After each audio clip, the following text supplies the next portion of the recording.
Delimitation commission अपना काम मुकम्मल करने की ओर अग्रसर है।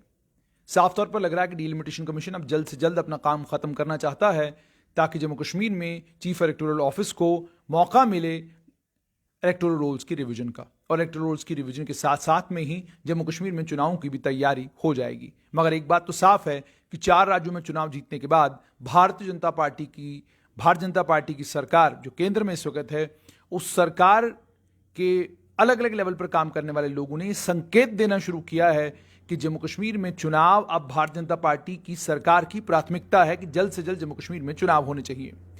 इसी संदर्भ में डीलिमिटेशन कमीशन ने आज अपना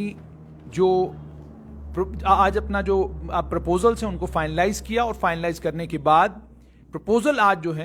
जो डीलिमिटेशन कमीशन का प्रोसीजर है, उस प्रोसीजर में ये भी है कि आपको 2 अखबारों में ये तमाम तफसीलात डालनी होती हैं ताकि लोगों तक ये तमाम तफसीलात पहुंचे और लोगों को डीलिमिटेशन से जहां जहां लगता है कि डीलिमिटेशन ठीक तरीके से नहीं हुई है, लोग जो हैं अपना विरोध प्रकट कर सकें। लेकिन इंटरेस्टिंग ये है कि जहां ये गजट नोटिफिकेशन अखबारों में आ गई है, अभी तक ये गजट नोटिफिकेशन ई गजट जो वेबसाइट है गवर्नमेंट ऑफ इंडिया की, उस वेबसाइट के ऊपर नहीं आई है। और डिप में भी, यानी department of information and public relations, वहां से भी जो ये एडवर्टीजमेंट की सूरत में अखबारों में आई है, वहां 13 तारीख को ये एडवर्टीजमेंट इशू हुई है और 14 तारीख को ये पब्लिश हुई है। जाहिर सी बात है 14 को आज ड्राफ्ट को आम जनमानस के बीच में पहुंचा दिया गया है और अब आम जनता को इस ड्राफ्ट को पढ़ना है, इस ड्राफ्ट को समझना है, और समझने के बाद जहां जहां उनको लगता है इसमें कमियां हैं, कमजोरियां हैं, या ड्राफ्ट से जहां जहां पर ड्राफ्ट में उनको कमियां कमजोरियां नजर आती हैं, वो अपनी ऑब्जेक्शंस फाइल कर सकते हैं डीलिमिटेशन कमीशन के सामने। उसके बाद पैनल जो है मार्च 28-29 को जम्मू कश्मीर का दौरा करेगा, और दौरा करने के बाद आम जनमानस के बीच में बैठकर उनकी सारी बातें सुनेगा, उनके ऑब्जेक्शंस को सुनेगा, और उनके ऑब्जेक्शंस को सुनने के बाद फाइनलाइजेशन का जो प्रोसेस है वो शुरू हो जाएगा। फिलहाल जो ड्राफ्ट आज आम जनता के बीच में आया है, उस ड्राफ्ट में आप लोगों को पता चल गया होगा कि शेड्यूल कास्टों के लिए 7 सीटें रिजर्व हैं, शेड्यूल ट्राइब्स के लिए 9 सीटें रिजर्व हैं। ये चीजें तो हो चुकी हैं, लेकिन पार्लियामेंट्री कॉन्स्टिट्यूंसी का जहां तक ताल्लुक है तो किसी पार्लियामेंट्री कॉन्स्टिट्यूंसी को शेड्यूल कास्टों के लिए, शेड्यूल ट्राइब्स के लिए रिजर्व नहीं किया गया है। और उसके बाद ये भी मैं आपको बताऊं कि ये अखबार में आपने तफसीलात अगर पढ़ी भी होंगी, एक एडवर्टीजमेंट की शक्ल में आई हैं, उन तफसीलात में आपने ये भी देखा होगा कि जहां पर नेशनल कॉन्फ्रेंस का एक डिटेल्ड डिसेंट नोट है, वहीं पर भारतीय जनता पार्टी के मेंबर पार्लियामेंट जुगल किशोर का भी एक डिसेंट नोट है। जुगल किशोर का डिसेंट नोट बिल्कुल छोटा सा है और पॉइंट बाय पॉइंट है, कुछ छोटी सी डिमांड्स है, उन डिमांड्स को लेकर है। लेकिन जो नेशनल कॉन्फ्रेंस का डिसेंट नोट है, उसमें नेशनल कॉन्फ्रेंस ने तफसीलात दी हैं और डीलिमिटेशन कमीशन को लिखकर ये बावर कराया है कि डीलिमिटेशन कमीशन को जो कॉन्स्टिट्यूट किया गया है, हम उस कॉन्स्टिट्यूशन जिस कानून के तहत इस डीलिमिटेशन कमीशन को कॉन्स्टिट्यूट किया गया है, हमने उसी कानून को सुप्रीम कोर्ट में चैलेंज किया है। ये सारी चीजें डीलिमिटेशन कमीशन को बताई गई हैं। उसके साथ में आपको आज ये भी पता चल गया होगा कि एसटी और एससी रिजर्व कॉन्स्टिट्यूंसीज कौन सी हुई है। हालांकि ये सब पब्लिक डोमेन में पहले से था, ये सारी रिपोर्ट ऑलमोस्ट लीक हो चुकी थी, पब्लिक डोमेन में आ चुकी थी, और रिपोर्ट के वो हिस्से भी जो आज इस ड्राफ्ट प्रपोजल्स जो आज अखबारों में आए हैं, जो रिपोर्ट के हिस्से उसमें भी नहीं है, वो भी आम जनमानस के बीच में, आम जनता के बीच में आ चुके हैं और लोग वो सब कुछ पढ़ चुके हैं। अब होगा क्या? डीलिमिटेशन कमीशन के इस ड्राफ्ट प्रपोजल के आने के बाद इसे गैजेट ऑफ इंडिया में और स्टेट गैजेट में भी पब्लिश किया जाएगा। पब्लिश करने के बाद 2 अखबारों में पब्लिश करना जरूरी है। एक्सेलशियर में पब्लिश हो चुका है और एक और किसी अखबार में पब्लिश हुआ होगा। चीफ इलेक्टोरल ऑफिसर और डिस्ट्रिक्ट इलेक्टोरल ऑफिसर और तमाम इलेक्शन अथॉरिटीज को यह कहा गया है, आप अगर अपने इलाके में आप चाहते हैं कि ये ड्राफ्ट प्रपोजल जो अखबार में आज आया है, इस ड्राफ्ट प्रपोजल की कॉपी आपको चीफ इलेक्टोरल ऑफिस के दफ्तर से भी मिलेगी, और चीफ इलेक्टोरल ऑफिसर के दफ्तर के साथ साथ में अगर इस कॉपी को आप लेना चाहते हैं, आप डिस्ट्रिक्ट इलेक्टोरल ऑफिस के दफ्तर से भी ये कॉपी ले सकते हैं, पढ़ सकते हैं, और उसके बाद आप अपने ऑब्जेक्शंस फाइल कर सकते हैं। सिर्फ इतना ही नहीं, ये नोटिस भी दे दिया गया है कि हफ्ते का वक्त है, और हफ्ते के बाद जो है 21 तारीख तक का वक्त आपके पास है।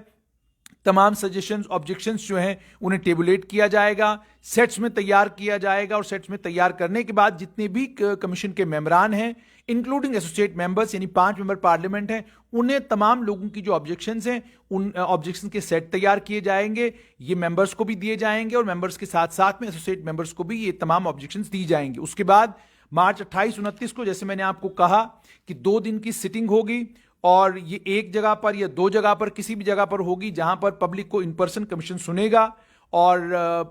जब ये प्रक्रिया खत्म हो जाएगी पब्लिक को सुनने के बाद, पब्लिक कमीशन अपनी आखिरी मीटिंग एसोसिएट मेंबर्स के साथ करेगा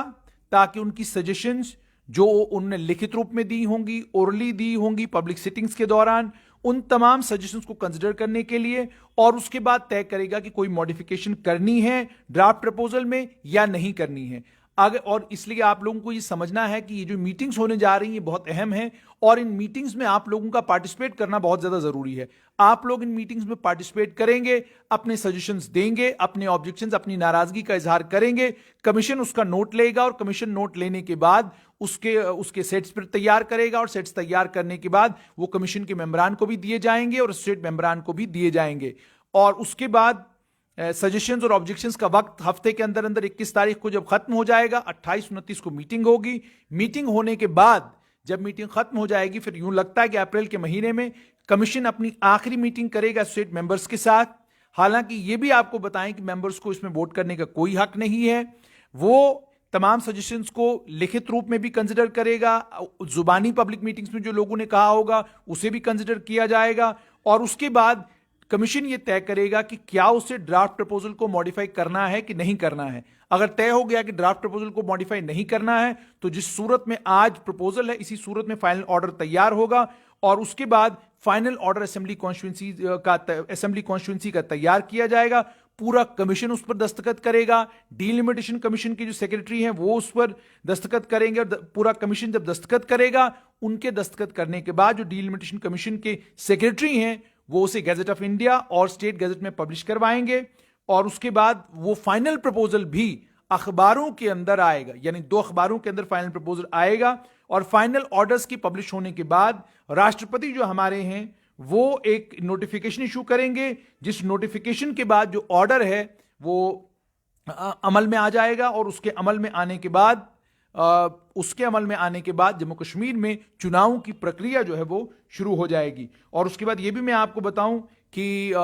ये जो ऑर्डर होगा इसे बाद में लोकसभा में, राज्यसभा में भी पेश किया जाएगा, और साथ में जो जम्मू कश्मीर की लेजिस्लेटिव असेंबली जब भी बनती है उस लेजिस्लेटिव असेंबली में भी इस ड्राफ्ट प्रपोजल को पेश किया जाएगा। लेकिन इस ड्राफ्ट प्रपोजल के अंदर कोई मॉडिफिकेशन, कोई अमेंडमेंट, किसी किस्म का कोई बदलाव नहीं हो सकता है। हतमी शक्ल उसको सिर्फ डीलिमिटेशन कमीशन ही देगा। तो साफ बात यह है कि डीलिमिटेशन कमीशन का जो काम है उसमें तेजी आ गई है, और काम में तेजी का मतलब यह कि अप्रैल के महीने में डीलिमिटेशन कमीशन अपनी सिफारिशात इलेक्शन कमीशन ऑफ इंडिया को सबमिट करेगा, और अपनी सिफारिशात को सबमिट करने के बाद, जैसे मैंने आपको सारी प्रक्रिया बता दी है कि उस प्रक्रिया के फाइनल ऑर्डर के आने के बाद, जब फाइनल ऑर्डर आ जाएगा उसको गैजेट में नोटिफाई कर लिया जाएगा। गैजेट में नोटिफिकेशन के बाद 2 अखबारों में आने के बाद, जैसे मैंने आपको कहा कि भारत के महामहिम जो है वो इस एक नोटिफिकेशन इशू करेंगे, जिस नोटिफिकेशन में यह बताया जाएगा कि कब से ये डीलिमिटेशन कमीशन का फाइनल ऑर्डर जो है वो एप्लीकेबल होगा, और उसके बाद जो है जम्मू कश्मीर में चुनाव की प्रक्रिया शुरू हो जाएगी। साफ तौर पर यह कि डीलिमिटेशन कमीशन अपना काम मुकम्मल कर चुका, और काम के बिल्कुल आखिरी दौर में अब आम जनता से डीलिमिटेशन कमीशन ने उसके ख्यालात पूछने हैं। आम जनता इस ड्राफ्ट प्रपोजल को पढ़ेगी, समझेगी, और पढ़ने और समझने के बाद जहां जहां पर उनको ऑब्जेक्शंस लगती हैं वो ऑब्जेक्शंस रेज करेंगे। इन ऑब्जेक्शंस के आने के बाद 28-29 को पब्लिक हियरिंग होगी। पब्लिक हियरिंग के खत्म होने के बाद डीलिमिटेशन कमीशन की रिपोर्ट जो है मुकम्मल हो जाएगी, उसे सबमिट कर दिया जाएगा, और सबमिट करने के बाद जम्मू कश्मीर में चुनाव होंगे। अब चुनाव कब होंगे, जैसे मैंने आपको कल भी कहा था कि चीफ इलेक्टोरल ऑफिस की एक एक्सरसाइज है, उसके मुकम्मल होने के बाद अक्टूबर नवंबर के महीने में जम्मू कश्मीर में चुनाव हो सकते हैं।